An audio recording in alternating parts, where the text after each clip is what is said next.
căng bóng, mướt mịn và làn da khỏe tạm biệt kích ứng chỉ với một giọt tinh chất. Công nghệ Sensitive độc quyền và Hyaluron với 15% phức hợp phục hồi, tinh chất phục hồi da thế hệ mới.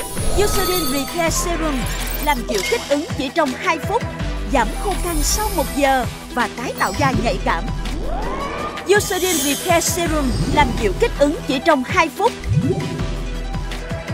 Ưu đãi 20% từ Eucerin, thương hiệu mỹ phẩm bán chạy số 1 toàn cầu.